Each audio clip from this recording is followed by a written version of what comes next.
Greetings, my fellow board game enthusiasts, and welcome to the lore of Aeon's End.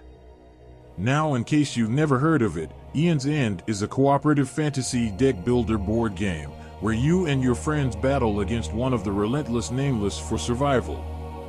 It's kind of like the Dominion board game, except way better, since instead of focusing on your economy, you're focusing on getting the most powerful spells so you can send the enemies back into the void from which they came.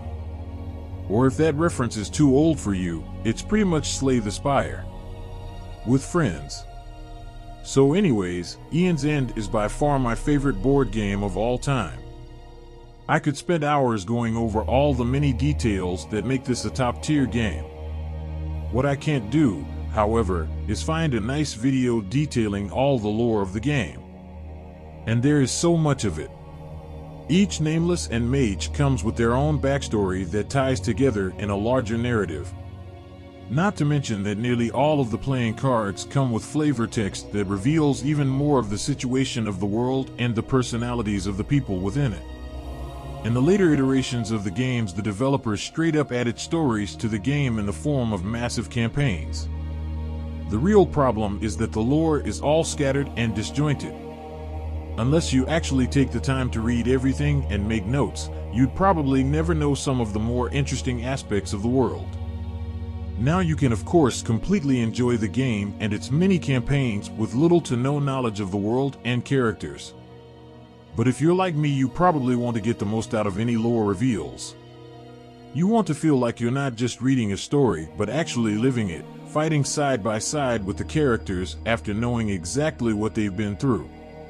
Knowledge is power, my friend, and if I can't find a video that provides details of the exact timeline, major events, and hundreds of character relations, I'll just have to make one myself. The story begins in a post-apocalyptic world, where monsters called Nameless have destroyed everything on the planet's surface. The few remaining survivors were forced to flee to the underground city of Gravehold, where the people even sealed the only entrance to the surface in an attempt to hide away forever.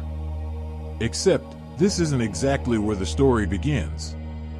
The lore reveals on the back of the Horde Crone and Blight Lord Nameless provide some interesting hints on how the world was before the apocalypse struck. So to keep things nice and chronological, let's start by going back into the past. Back to the world that was, and even further back to the very primordial times of the planet. A quick disclaimer here, most of what I'm about to say, and in fact most of the timeline in general, is all just educated guesswork based on the information provided. Also, most of the lore from the cards are written in the form of stories rather than facts, so I'll be taking a bit of creative leeway in my interpretations as well. Now on with the video. The primordial world, where everything was still wild and untamed, saw the emergence of three races of immortal beings. The Yud, keepers of life, weaved all creatures of flesh into existence and allowed their numbers to grow. The Orb, masters of ruination, kept the Yud in check by bringing regular waves of death and destruction. Lastly, the Zom, who were dreamers with great minds, saw to the rise of the world's technologies and innovation. Together they nurtured and molded the world, until at last they felt there was no more need for them to interfere with the natural course of life. Satisfied with their efforts, they descended into the underground, where they created the giant city of Gravehold before falling into an eternal sleep beneath its foundations. That's right, guys, the people we meet at the start didn't create Gravehold after running away from the Nameless. It was already there waiting for them. Makes you wonder if the three races foresaw the coming apocalypse, or if they just wanted a nice home ready for themselves when next they wake. Skip forward 1,000 years or two and we arrive at the world that was. This is the era where mankind flourished and reached the peak of their civilization. And by peak of civilization, I mean in the cliché fantasy setting way, where there were plenty of Victorian age towns and gadgets to go around, but for some reason they still used scrolls and swords instead of books and gunpowder. Magic was also apparently the thing, though it could only be wielded by a select few. Anyways, in the great city of Carrick, where the first tribe of humans lived, a portal suddenly appeared one day in the sky. This portal was a breach between dimensions. On one side, our world, and on the other, a place brimming with swirling waves of energy simply known as the Void. It was from this breach into the Void that the first Nameless appeared. Blight Lord, a ginormous being that turned all it touched to green glass. The people of the first tribe saw this being as a messenger of the gods and tried to worship it by providing it tribute.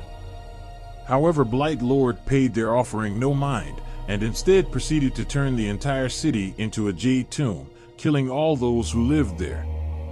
Next, the Nameless turned its attention to the harbor town of Mark, which fell to its blight shortly thereafter. No longer blind to its atrocities, the people started fighting back. Unfortunately, swords and spears didn't fare too well against a monster that turns everything it touches to stone. The only true form of resistance came from the Conclave of Sisters. They were a secret society of magic wielders who harnessed the power of the breaches to cast spells and empower weapons. Ultimately, their resistance proved futile. Blight Lord overpowered their small group and nearly wiped them out, with the only known survivor being one of the Conclave's head members, Brahma. Brahma saw that the war was lost and decided to flee with as many people as she could. She knew the location of the underground city of Gravehold and led the people to it. Upon entering the cave leading to the city, Brahma instructed that the entrance be collapsed behind them, with the hope that it would hide them from the Nameless.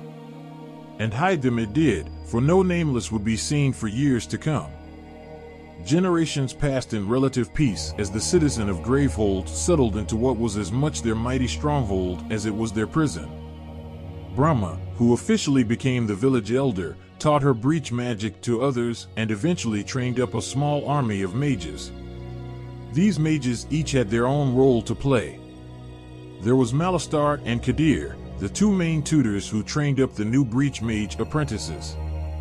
Of these apprentices, Nim was particularly gifted, but also reckless and without fear. Reeve, Zaxos, Fedraxa, Mist, and Jian were all elite mages and the backbone of the city's defense. Another elite mage, Jana, was a bit of a renegade. Constantly in trouble for suggesting they return to the surface and even going as far as slowly clearing the rubble from the collapsed cave entrance in secret. Others of note was Lash, the scout, who was always optimistic and inspired a smile in those around him, and Adelheim, the weaponsmith, who tirelessly forged the relics wielded by the mages. Last, but certainly not least, was the mighty breach mage Thraxer, commander of the mage army and the bravest of the lot. No sooner had Gravehold become a force to be reckoned with when once more a rift to the void opened at their gates. This time the Rageborn Nameless stepped through the portal to launch what would become the first of many attacks against the city. You know, having an enemy that can travel through portals kind of makes sealing the only entrance/exit to Gravehold seem kind of pointless, but who am I to judge the desperate acts of people facing a nigh unstoppable foe? Back to the battle, where the breach mages with their superior numbers and years of training think they've got the victory in the bag. But Rageborn is just like, "You are not prepared!" and promptly proceeds to rip the breach mage commander Thraxer in two. Insert blood splatters sound effects here. Yeah, if you were having any doubts, this story is definitely set in a dark, doomy, gloomy fantasy-type world. Now ultimately, after suffering heavy losses, the breach mages managed to defeat Rageborn. This is both great and terrible. Firstly, this severely demoralizes the residents of Gravehold, most of who were too young to know what horrors the Nameless can inflict. However, it also shows Nameless can actually be defeated with breach magic, and Brahma made the right call in biding her time to train new mages. With the battle concluded, the breach mages try their best to recover, rebuilding the parts of Gravehold that were destroyed and training as many new mages as they can. Additionally, with their commander now deceased, Mist gets appointed as the new commander, though she is pretty reluctant to accept the role, believing herself unworthy, and uses the title of captain instead. The second Nameless to attack is the Carapace Queen, who sent out endless swarms of minions to attack the mages. These bugs turned out to be pretty annoying, both in the game and in the story, as even after slaying the queen there were still plenty of them running amok. In the major cleansing that followed the main battle, mist played a vital role. Some of the bugs had tried to flee back into the void, but mist followed them through the breach to slay them. And this is the first time any mage has ever gone into the void. Who knows what psychological and medical impacts that could have? Well, apparently none at all. Despite hopping into and out of the void several times, she was completely fine. Not that anyone else dared to try it though. Also, there was one more teeny tiny thing that happened. One of the important minions, Broodwomb, was able to hide away from the mages underneath some rubble, avoiding the cleansing before burrowing back up to the surface. I wonder if that will have any future consequences. Moving on, Gravehold was next attacked by the crooked masked Nameless, though there really isn't much to say about him lore-wise. The real kicker comes with the fourth attack by the Prince of Gluttony. Now this guy, oh boy, this one infuriating Nameless is responsible for the single most devastating impact on the lore possible up until this point. He didn't kill anyone or anything like that, rather according to his backstory he was rather weak, cowardly, and much easier to slay than the Nameless before him.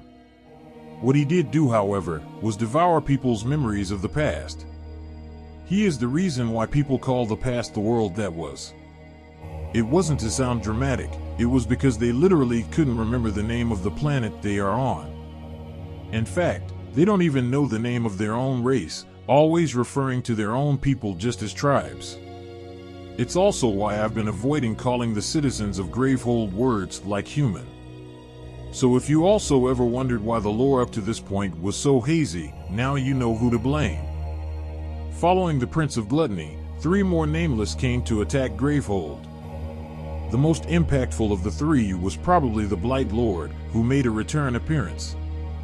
This time it was his turn to get entombed though, and the only real impact he had was forcing the Breach Mage Reeve to chop off her own arm that got infected by the Blight. Next we have the Horde Crone, who reawakened the Orb, Zom, and Yet tribes from their sleep beneath Gravehold, except he made them all twisty and bent on reclaiming their old home. So after that battle, I guess Gravehold officially became free real estate. Lastly, we have the Wayward One, though as far as I know he didn't really do anything significant. Alright, that's it for now. I've officially covered all the lore for the first wave of content in the Aeon's End expanding universe. If there is anything you should take away from all the battles, I believe it's that the Breach Mages and the Nameless are locked in a stalemate. The Nameless attack, destroy some walls and kill some warriors, but the damage is always repaired and new mages get trained. Clearly, if something doesn't change, the war will never end. The mages needed something to give them an edge to not only ward off the Nameless, but also eventually retake the surface. And that is exactly why one mage in particular began delving deep into some forbidden research. But that, my friends, is a story for another time. Quick bonus lore drop. It's never explicitly stated why the Nameless started attacking in the first place. However, the flavor text in Blight Lord's power card, Glittering Doom, gives us our first hint to unraveling the mystery. It states the Nameless might be trying to harvest people. But for what foul purpose would they do that? Rest assured, all will be revealed in a future video. See you later, my fellow lore hunters.